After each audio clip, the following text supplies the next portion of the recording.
جس کا وہاں کوئی وجود نہیں تھا۔ چیخنے کا نتیجہ بے ہوش ہونے کی صورت میں بھی ظاہر ہو سکتا تھا۔ اگلے لمحے میں نے ظاہر کو لڑکھڑاتے دیکھا۔ اس کی رفتار سست ہوئی تھی، نتیجہ تن میں اسے ٹکرایا اور اسے اپنی آغوش میں بھر کر چھلانگ لگا دی۔ ہم دونوں زمین پر گرے تھے۔ میں نے یہ حرکت اضطراری طور پر کی تھی، ورنہ اس وقت اتنا ہوش کہاں تھا کہ سوچ سمجھ کر کوئی قدم اٹھایا جاتا، اور اس حرکت کے نتیجے میں ظاہر کے ساتھ مجھے بھی جل کر بسم ہو جانا چاہیے تھا۔ لیکن میں آج بھی خدا کا شکر ادا کرتا ہوں کہ ہم آگ کے دائرے سے باہر گرے تھے۔ ہماری 6 یا 7 سیکنڈ کی جدوجہد ہمارے کام آ گئی تھی اور ہم آگ کا خوفناک طوفان عبور کرنے میں کامیاب ہو گئے تھے۔ ہم دونوں لڑکتے ہوئے ایک کھڈ میں جا گرے تھے۔ کھڈ میں گرنے سے قبل پورے جسم میں شدید جلن ہو رہی تھی، مگر کھڈ میں گرتے ہی ٹھنڈک اور سکون کا احساس ہوا۔ میرا جسم کسی نرم چیز میں دنستا چلا گیا تھا۔ پھر تھوڑی دیر کے لیے میں ہوش و حواس سے بے گانہ ہو گیا۔ وہ غنودگی جو مجھ پر طاری ہوئی لمحاتی تھی، اس کے بعد میرا ذہن کام کرنے لگا۔ مجھے بس یہ احساس تھا کہ اب ہم محفوظ ہیں۔ یہ سمجھ میں نہیں آ رہا تھا کہ کیوں محفوظ ہیں اور کس چیز سے محفوظ ہیں اور ہمیں کیا خطرہ یا خطرات لاحق تھے۔ مجھے یہ دیکھنے کا بھی ہوش نہیں تھا کہ ہم کہاں اور کس حال میں ہیں۔ پھر چند لمحے گزرنے کے بعد ذہن پر چھائی ہوئی دھند مزید صاف ہوئی تو میں نے اپنے ارد گرد کا جائزہ لیا، مگر وہاں ارد گرد تھا ہی کہاں۔ کافی غور کرنے کے بعد میری سمجھ میں آیا کہ ہم کسی نالے میں گرے ہیں جو عرصہ دراز قبل آب پاشی کے لیے استعمال کیا جاتا ہوگا۔ طویل عرصے تک استعمال نہ ہونے کی وجہ سے اس میں کائی کی گہری تہ جم گئی تھی۔ ہم کائی کی اس تہ میں دنسے ہوئے تھے۔ کیچڑ اور گادنما کائی کی اس تہ سے ناگوار قسم کی تیز بو خارج ہو رہی تھی، ایسی بو جو اعصاب پر نہایت برے اثرات مرتب کر رہی تھی۔ لیکن شاید اس میں کوئی ایسی تاثیر پیدا ہو گئی تھی کہ اس نے ہمارے سوختہ جسم کے لیے مرہم کا کام کیا تھا۔ میں نے اٹھ کر کھڑے ہونے کی کوشش کی تو مجھے اندازہ ہوا کہ یہ نہایت مشکل کام ہے۔ جس ہاتھ کے بل میں نے اٹھنے کی کوشش کی تھی، کائی کے اندر دنس گیا تھا۔ سوٹ کیس بھی کیچڑ میں لتھڑ گیا تھا اور بندوق بھی تباہ ہو گئی تھی۔ یہی غنیمت تھا کہ کائی کی وہ تہ زیادہ موٹی نہیں تھی، ورنہ اس سے باہر نکلنا بالکل ہی ناممکن ہو جاتا۔ ظاہر میرے نزدیک ہی تھا اور بے ہوش پڑا تھا۔ اسے ہوش میں لانا ایک الگ مسئلہ تھا۔ میں اٹھ کر کھڑا ہونے کے لیے کسی طریقے پر غور کرنے لگا اور بالآخر مجھے ایک طریقہ سوجھ ہی گیا۔ بہت آسان سا طریقہ تھا اور سامنے کی بات تھی، مگر ذہنی کیفیت ایسی تھی کہ سامنے کی بات بھی بہت دیر میں سجائی دی۔ میں نے سوٹ کیس کھڑا کیا اور اس پر زور دے کر اٹھنے کی کوشش کی۔ پہلی کوشش میں کامیاب نہیں ہو سکا، اس لیے کہ سوٹ کیس پھسل گیا تھا۔ میں نے اثر نو کوشش کی اور اس بار میں کامیابی سے ہمکنار ہوا۔ میں کھڑا تو ہو گیا تھا، مگر اس سخت کیچڑ نما کائی میں چلنا بالکل ہی دو بر ہو گیا تھا۔ اب ایک ہی صورت تھی اور میں نے اس پر عمل کیا۔ کھڑے ہونے کے بعد میں نے اپنے دونوں ہاتھ کنارے کی طرف پھیلائے اور خود کو کنارے کی طرف گرا دیا۔ اس طرح اس نالے کی کگر میرے ہاتھ میں آ گئی اور میں نے اسے تھام لیا۔ کوئی مسئلہ نہیں رہا تھا، صرف ظاہر کو ہوش میں لانا تھا اور بندوق اور سوٹ کیس باہر نکالنا تھا۔ میں نے نالے کی کگر کے سہارے خود کو متوازن کیا اور جھک کر سوٹ کیس اٹھا کے اسے دوسری طرف زمین پر رکھ دیا۔ اس کے بعد اسی طرح میں نے بندوق بھی اٹھا لی۔ خود نالے سے باہر نکلنے سے قبل ظاہر کو ہوش میں لانا ضروری تھا۔ میں نے بندوق سے ظاہر کو ہلایا اور اسے زور زور سے آوازیں دی۔ میرے اندازے کے برعکس ظاہر نے جلد ہی آنکھیں کھول دی۔ اس پر دہشت کا غلبہ تھا۔ آگ کے درمیان سے گزرنے کے تجربے کو آسانی سے فراموش کرنا ممکن نہیں تھا۔ اٹھو ظاہر، ہم آگ کے طوفان سے صحیح سلامت گزر آئے ہیں۔ اٹھو تاکہ ہم اس متروک نہر سے باہر نکل سکیں۔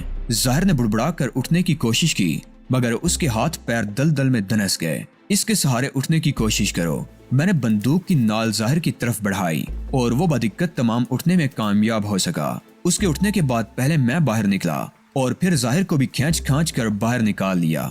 ہم دونوں متروک نہر کے دوسرے کنارے پر اگی ہوئی جھاڑیوں کے درمیان بے سدھ ہو کر گر پڑے۔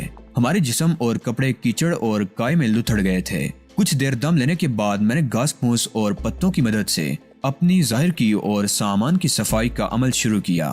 آدھے گھنٹے کی محنت شاقہ کے بعد ہمارے حلیے کسی قدر بہتر ہو گئے۔ ہمارے سروں، بہوں اور پلکوں کے بیشتر بال جلس گئے تھے۔ شکر ہے کہ ہماری کھالیں محفوظ رہ گئی تھیں۔ نہر میں گرنے سے قبل پورے جسم میں سوزش محسوس ہو رہی تھی، لیکن اس کائی کی کسی نامعلوم خصوصیت کے باعث ہمارے جسموں پر چھالے نہیں پڑے تھے اور اب تو سوزش بھی بالکل نہیں ہو رہی تھی۔ نئی زندگی مبارک ہو ظاہر، میں نے خاموش پڑے ہوئے ظاہر کو بولنے پر اکسانے کے لیے کہا۔ مجھے ابھی تک یقین نہیں آ رہا ہے کہ ہم آگ کے اس خوفناک طوفان سے گزر آئے ہیں۔ جہاں سے ہم گزر کر آئے ہیں وہاں بھی آگ لگی ہوئی تھی اور اس طرف بھی آگ لگی ہوئی ہے۔ میرے الفاظ پر ظاہر نے چونک کر دیکھا اور اسے دوسری طرف لگی ہوئی آگ نظر آ گئی۔ اس طرف کیسے آگ لگ گئی جناب؟ ظاہر نے شدید حیرت کے عالم میں کہا۔ تمہیں یاد ہوگا کہ پائلٹ نے ہمیں بائیں جانب دوڑتے ہوئے دیکھ کر مزید فائر کیے تھے۔ یہ آگ انہی فائروں کا شاخسانہ ہے۔ اب ہم کہاں جائیں گے جناب؟ اب تو بھاگ دوڑ کرنے کی سکت بھی نہیں رہی، بھاگ دوڑ کرنے کی ضرورت بھی نہیں ہے۔ اطمینان سے اسی جگہ بیٹھے رہو۔ آگ اس سمت بھی آ سکتی ہے جناب، ہمیں اپنے بچاؤ کی فکر کرنی چاہیے۔ یہاں تک آگ کا پھیلنا مشکل ہے ظاہر، اس کا پھیلاؤ دریا کی طرف ہے۔ اگر کسی طرح ہم لوگ ان کے چنگل سے بچ کر نکل گئے تو میں اپنی اس جدوجہد کو کبھی نہیں بھول سکوں گا۔